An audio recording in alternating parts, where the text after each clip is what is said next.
예수님의 돌아가심과 또 부활하심이 두 가지 사건이지만 한 가지 일로 우리는 은혜로 받습니다.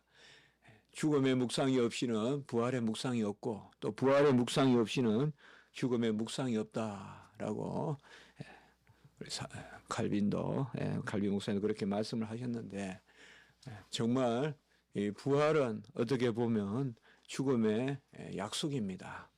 주님의 죽음은 어려운 죽음이시기 때문에 그저 죽음으로 영원히 썩어 계실 수가 없어요.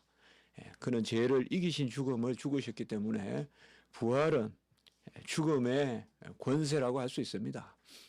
죽음을 이기는 권세인데 그것이 바로 죽음의 권세죠. 예수님의 죽음의 권세가 이제 하늘 아버지의 그런 성부 하나님의 인침을 받고 바로 하늘의 어떤 하늘의 인정입니다. 그 예수님의 돌아가심이 바로 대속의 죽음이라는 것을, 그래서 예수님은 죽어서 안 되시는 분으로 죽었다는 것, 그것을 드러내시고, 그리고 그럼에도 죽으신 것은 우리를 위하여 죽으신 것이라는 것. 그래서 아버지가 아들의 공로를 우리 것으로 삼아주시는 그런 인침이 있는 것이 바로 부활입니다. 우리는 우리 아들이 자녀들이 있습니다. 자녀들이 어떤 어려움을 당하면 그 어려움을 우리가 해친 사람에게 인정하지 않죠. 그러나 하늘에 계신 아버지는 아들의 그 죽음을 우리를 위한 것으로 인정하셨습니다.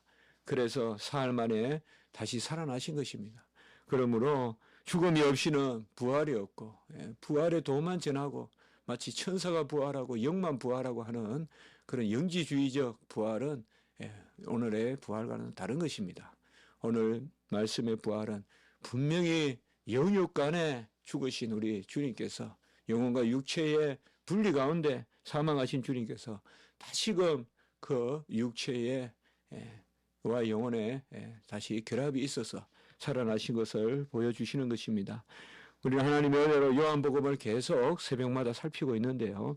오늘은 또 말씀이 이 부활절과 이렇게 합해져서 하나님께 더 우리가 심령으로 영광을 돌리는 것입니다.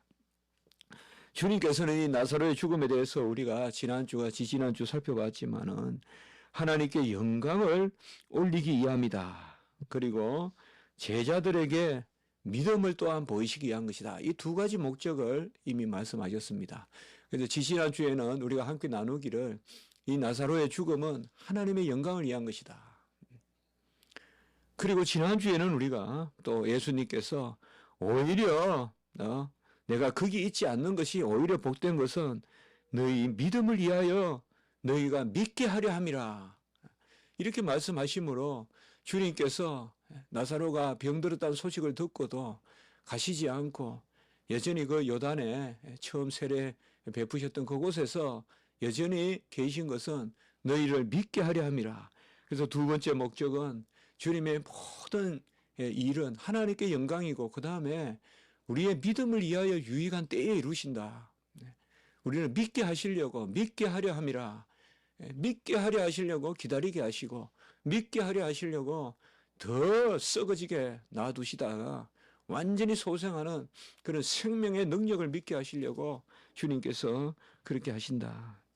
오늘은 이제 한 가지 더 생각해 볼 것은 바로 25절에 보면 나는 부활이요 생명이니 라고 이렇게 말씀을 하심으로 이 나사로의 죽음과 다시 삶을 예수님의 부활과 생명으로 이렇게 연결시키고 있는 모습을 볼 수가 있습니다.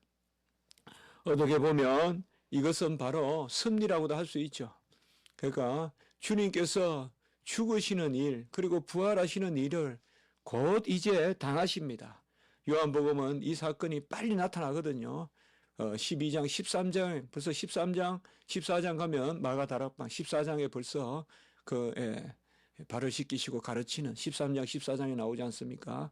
12장에 벌써 입성이 나오고요. 그렇게 이런 것을 봤을 때는 요한복음에서 거의 이제 주님께서 이루시는 이 마지막 부분의 일 가운데서 주님은 새 복음서 마태, 마가, 누가에는 주님의 예언의 말씀이 많이 나오지만 죽으시고 또 제사장께 넘겨주셔서 죽으시고 부활하신다는 거, 요한복음에는 그런 말씀이 안 나오지만은 바로 이 나사로의 사건을 통하여서 예수님께서 죽으시고 부활하시는 것을 무엇보다도 아주 명백하게 보여주고 계시는 것입니다. 바로 주님의 부활과 나사로가 죽었다 살아나는 것은 조금 성격은 다릅니다, 여러분들. 나사로가 죽었다 살아나는 것을 우리가 부활이라고 해서는 안 되겠습니다. 부활은 죽음 가운데 살아나고 영원히 이제 사는 것입니다. 다시 죽음이 없습니다. 나사로는 이 지상의 삶을 주님 안목으로는 이 지상의 삶을 마치지 않았어요. 그러나 하나님 뜻 가운데 나흘 동안 호흡이 멈추고 있었지만은 그는 아주 천국 가는 그런 영화로운 죽음은 아직까지 아니에요. 바로 부활은 이제 한 번 죽고 영원히 사는 것이 부활이기 때문에 주님이 우리에게 부활이요라고 하는 것은 나사로는 죽었다 살아났다 또 죽어야 되잖아요. 그러니까 이건 우리가 부활이라고 할 수 없고 그냥 살린 것이에요. 그러나 예표가 된다 이 말이에요. 예표가. 그래서 주님께서 오늘 부활이요 생명이니라고 이렇게 말씀하고 계시는 것입니다. 베다니는 예루살렘에서는 약 5리 정도, 5리도 안 됩니다. 오늘날로 한 3km니까 3km면 여러분들 보입니다. 저쪽에. 저 어릴 때 보면 우리 친구들이 저 멀리서 왔거든요. 그러면 4km, 6km, 8km, 12km 이렇게도 초등학교 다니는 학생들이 있었는데 저기 멀리 쭉 그때 그 신장로라 합니까?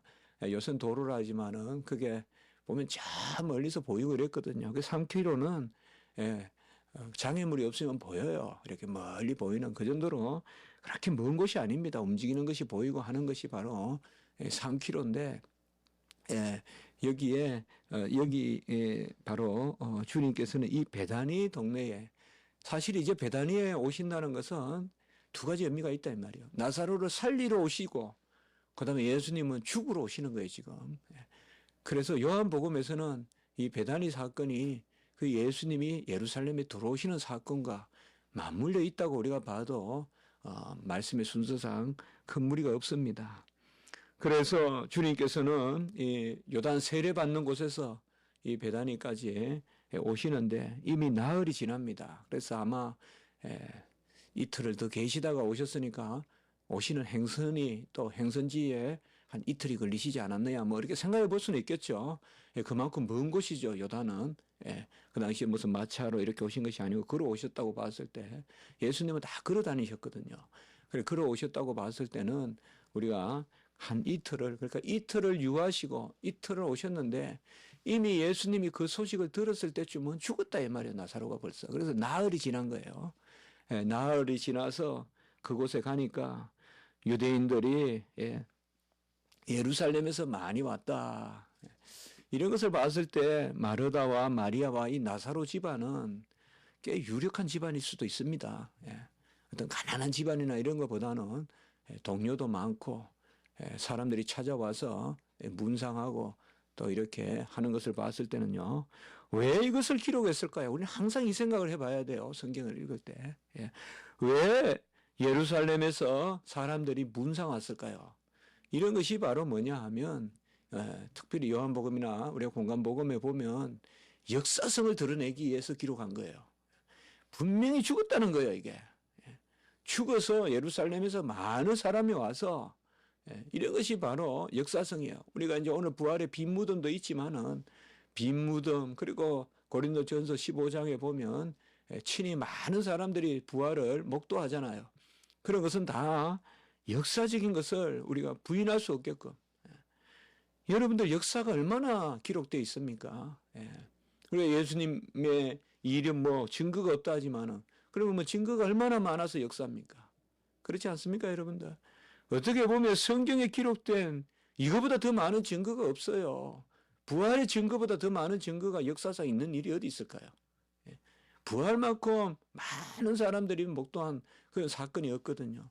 그래도 보면 사람들은 믿지 않고 심지어 믿는 사람도 부활을 그저 우리 마음의 정서 정도로 생각하고 내 마음속에 죽었다 살아나는 그런 마음의 소생이야 보면 내 마음이 살아난다 이런 표현이야 얼마든지 가능하지만은 부활은 분명히 역사적 사건이거든요.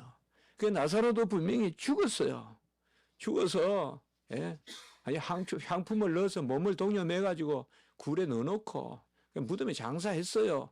그리고 나흘이 지났으니까 이제 이스라엘 법에는 빨리 썩습니다. 또 이게 기온이 또 높고 이러니까. 그런데 이제 향품이나 이런 걸 사용해서 사흘까지는 그래도 이것은 일종의 그 당시에 그들의 습속이라고 보면 돼요. 뭐 우리나라도 뭐 이런 게 있지 않겠어요. 뭐 며칠 장 이런 말도 있지만은 바로 나흘이면 뭐냐 이제 썩는 거예요. 시체가 썩는다. 사람이 죽어 썩는 것은 어떤 것보다도 막기 어려운 그런 냄새거든요. 어떤 동물보다 어떤 짐승보다. 식물도 썩으면 냄새가 나요, 여러분들. 그런데 식물과 동물보다 더 악취를 풍기는 게 바로 사람이거든요. 왜냐하면 사람은 자연적으로 하나님이 주신 것만을 먹고 자라는 게 아니라 온갖 걸 내 임의대로 먹고 그렇게 하기 때문에 그렇게 생각해 볼 수도 있어요, 여러분들. 그래도 자연적인 것은 썩어도 냄새가 덜 나거든요. 인위적인 게 썩으면 많이 냄새가 나는데 나흘 동안 이렇게 죽어 있었어요. 이제 주님께서 이 마르다와 마리아 집에 갔을 때 마르다가 예수님이 오신다는 말을 듣고 이제 두 가지 반응을 하는데 한 가지는 예수님이 여기 계셨더라면 죽지 않았겠다 이렇게 말하고요.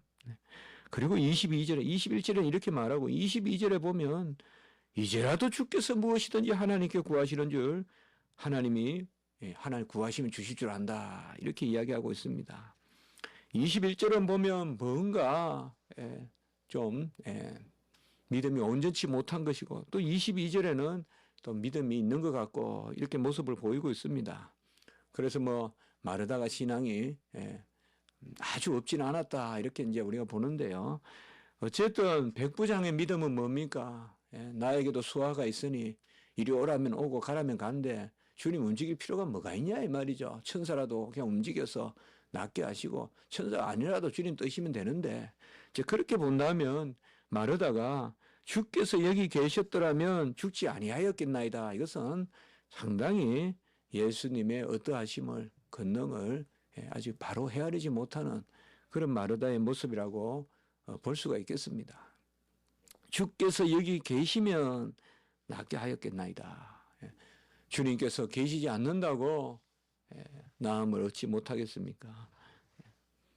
주님은 현존하시지 우리에게 꼭 보이신다고 주님께서 현존하시는 것이 아니잖아요.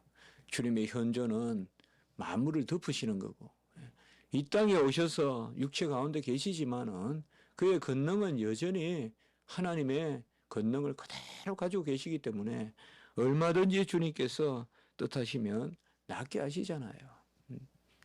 나았느니라고 선포하시면 백부장의 하인이 낫잖아요. 그러나 마르다는 그렇습니다. 그러면서도 마리아는 지금이라도 하나님께 구하면 무엇이든 하나님께서 주시겠습니다라고 이렇게 말하고 있습니다. 우리는 어떻게 보면 이런 신앙이 가장 흔한 신앙이라고도 볼 수 있습니다, 여러분들. 우리가 조금 깨어있지 못하면 이 정도 신앙을 가지고 삽니다. 이거 뭐냐 하면 상당히 들락날락거리고 마음에 평안이 없고 초조한 그런 신앙의 모습이라고도 볼 수 있습니다. 마르다는 신앙이 없지는 않아요. 주님을 영접했고 또 주님이 사랑한다 했어요. 마르다, 마리아, 그 나사로 다 그 가정을 사랑한다. 우리가 봤잖아요. 사랑한다고 했는데 이 마르다는 그런 신앙의 온전함이 우리도 보면 주님이 계신 것을 인정하지만은 뭔가 더 근접해야 되고 이런 게 있잖아요. 주님이 근접이 어디 있어요? 주님이 근접이 어디 있냐고요. 주님은 저 하늘에 계시고 저 땅에 계시고 그렇다고 멀 데 계시는 것입니까? 주님은 우리 안에 계시고 우리와 함께 계시잖아요. 주님은 거리로 논할 수가 없잖아요. 지금 주님이 우리 옆에 계시다. 이런 개념이 사실상 있겠습니까? 그러나 우리가 이해할 바는 아직 이들에게는 주님의 영이 보혜사 성령이 임한 그런 역사적 임재가 구속사적 임재가 아직 결여되어 있었기 때문에 이 정도 신앙이라고 우리가 생각할 수 있겠지만 우리는 이제 언제든지 사실 저는 항상 그런 걸 많이 생각하는데요. 갇혔을 때, 우리가 깊은 물에 갇혔을 때, 그때 주님이 여기 계시다라고 인정하는 거, 그게 쉽지 않겠다는 생각을 제가 많이 해봐요. 네. 뭔가 교회도 옆에 있고, 내가 주일이라는 교회 갈 수 있고, 또, 그리고, 뭔가 이렇게 형편이 열려 있고 이러면, 뭔가 주님도 옆에 계시고, 주님도 나와 더불어 계신 것 같은데, 정말 고독하고 외로운 곳에 내 혼자 있을 때, 아무것도 하지 않았을 때, 정말 유벽한 곳에 갇혀 있을 때, 그때 주님께서 나와 함께 계시고 내 옆에 계신다는 거. 아무에게도 증거할 수도 없고 고백할 수도 없고 내 혼자 그렇게 그런 상황으로 남아 있을 때 주님을 인정한다는 거. 이런 것이 얼마나 우리가 귀하면서도 모르겠습니다. 그런 상황에 제가 처해 있지 않았기 때문에. 그러나 한번 이런 말씀을 통하여서 생각해 볼 수 있는 것입니다. 우리는 평소에 이런 주님의 현존을 당겨야 돼요. 주님께서 너와 함께 계신다는 거, 이 임재를 항상 우리는 깊이 고백하고 또 그 임재 가운데 우리가 즐거워할 수 있어야 됩니다. 예수께서 이 마르다의 말을 듣고 내 오라비가 다시 살아나리라 라고 이렇게 말씀합니다. 그러니 마르다가 또 대답하는 것이 부활 때에는 다시 살아날 줄 아나이다 라고 이렇게 또 말하고 있습니다. 어떻게 보면 부활을 믿는데 지금 주님의 권능을 또 믿지 못하느냐, 이렇게 또 우리가 생각할 수가 있죠. 우리 요한복음에 보면 이 상당히 대화가 나오거든요. 대화. 좀 이제 영어로 내러티브라고도 하는데요. 가장 우리가 유명한 대화가 뭡니까? 계속 대화 많이 나와요, 보면. 바로 사마리아 여인과 예수님의 대화죠. 아주 보면 예수님이 전에도 우리 말씀을 나누었지만은 그 사마리아 여인과의 대화를 통하여서 사마리아 여인이 자연스럽게 예수님을 알게끔 이렇게 하거든요. 또 니고데모와의 대화도 나오죠. 이 계속 대화가 요한복음에 많이 나옵니다. 특별히 오늘 여기도 보면 이 마르다와 예수님과의 대화는 상당히 우리가 보면 예수님께서 주도 면밀하게 마리아를 깨우치는 그런 모습을 볼 수가 있는데요. 여기에 마르다가 보면 부활 때에는 다시 살아날 줄 믿습니다. 지금은 주님께서 상처 하나도 낫지 못하게 하시고 지금은 주님께서 내 심령에 기쁨도 하나 주실 수 없는데 부활 때는 그렇게 되겠나이다. 가 아니죠.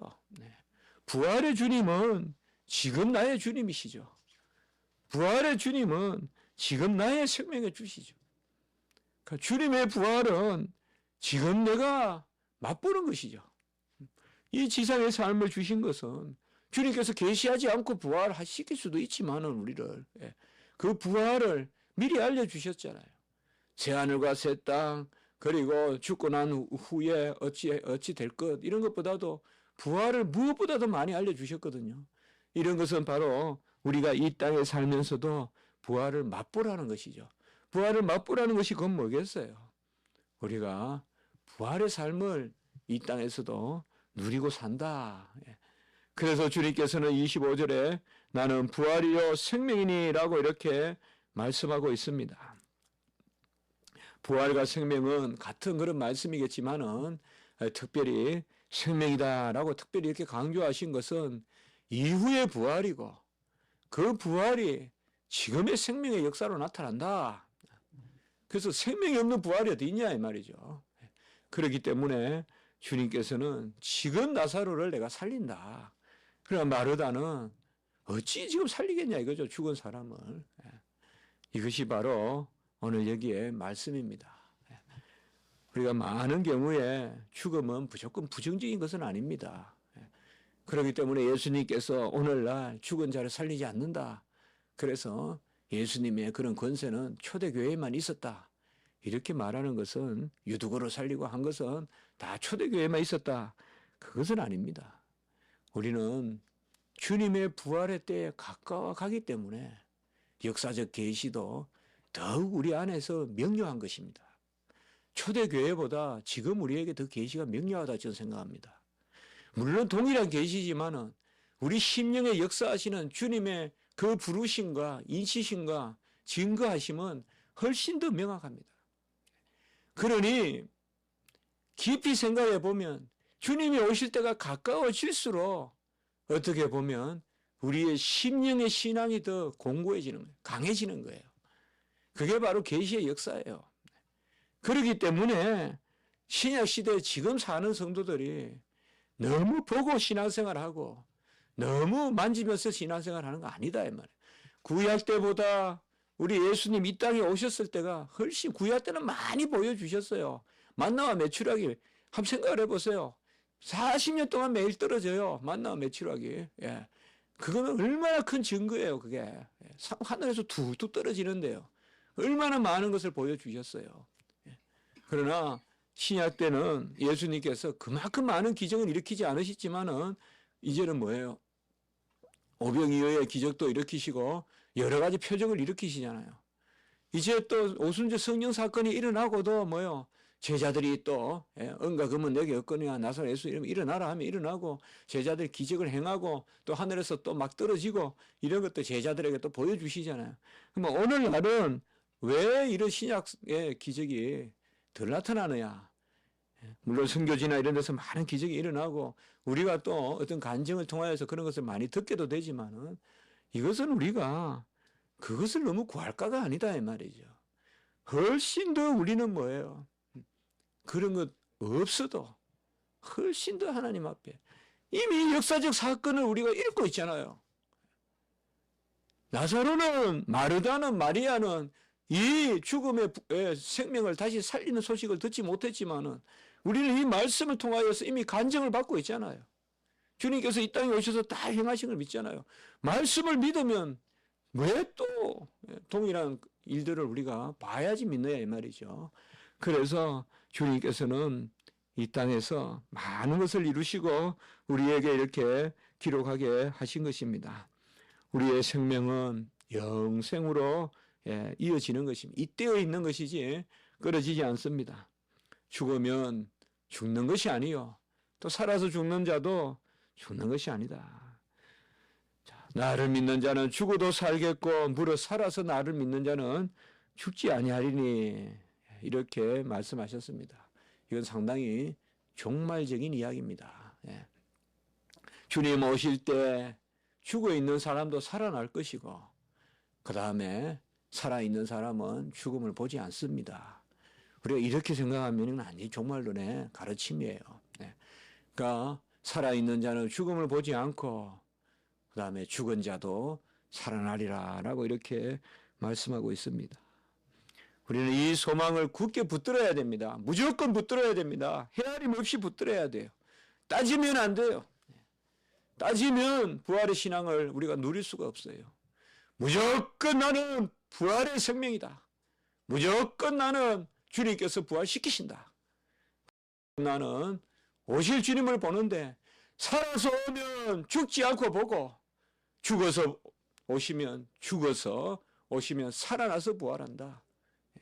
마지막 주님 오시는 것을 살아서 보면 살아서 우리가 일으킴을 받을 것이요. 살아서 올려질 것이요. 죽어서 오시면 죽어서 살아나서 오실 것이요. 우리가 주님을 영접할 것이요. 공중에서 오시는 주님을 보고 그것을 바로 오늘 여기에서 말씀하고 있습니다. 마르다의 고백이 나옵니다. 주는 그리스도시요 세상에 오시는 하나님의 아들이시다. 이 요한복음에도 도마의 고백이 있고 이런 마르다의 고백이 있고요. 주는 그리스도시요 세상에 오시는 하나님의 아들이신 줄을 내가 믿나이다 라고 이렇게 이야기했습니다.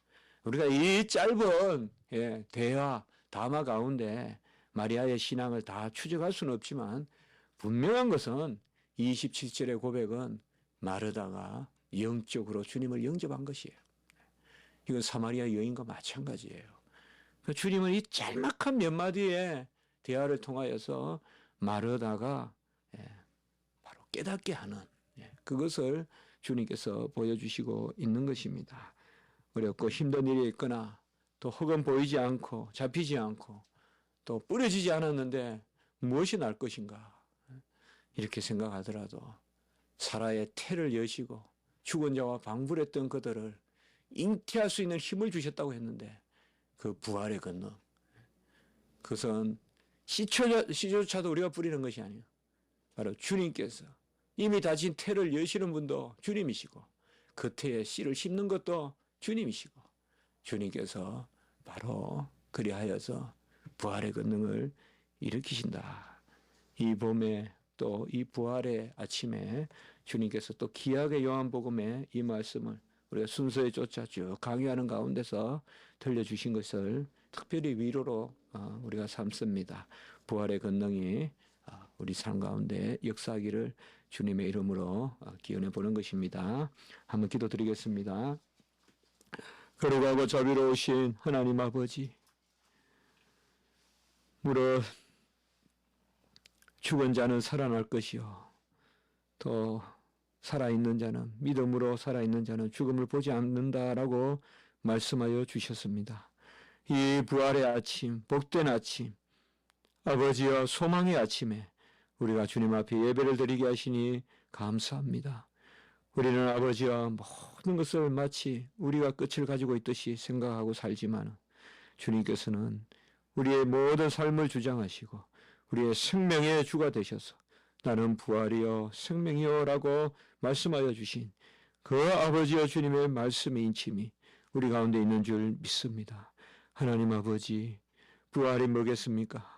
아버지여 죽은 것은 죽어야 되고 바로 온전히 죽어야 살아날 줄 믿습니다. 여전히 죽이지 못한 것이 있으면 죽이게 하시옵소서. 죽은 자만이 부활을 맛볼 줄 믿습니다. 육에 속한 것은 죽이게 하시고 정말 주님과 함께 죽게 하시고 주님과 함께 다시 살아나는 저희들이 되게 해 주시옵소서. 우리가 세상 것을 죽이지 못하고 육적인 것을 죽이지 못하여 부활의 권능과 부활의 빛에 참여하지 못하는 그런 우를 범하지 않도록 도와주시고 온전히 버릴 것은 버리고 죽일 것은 죽이고 썩힐 것은 썩혀서 나흘 동안 썩혀서 주여 온전히 부활의 소생을 볼 수 있는 저희들이 될 수 있도록 주여 도와 주시옵소서.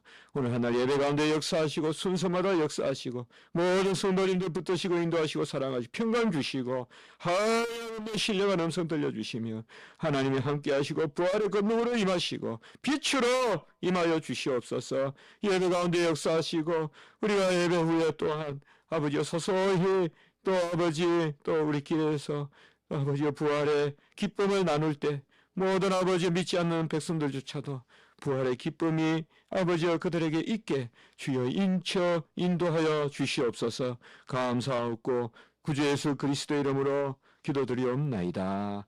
아멘.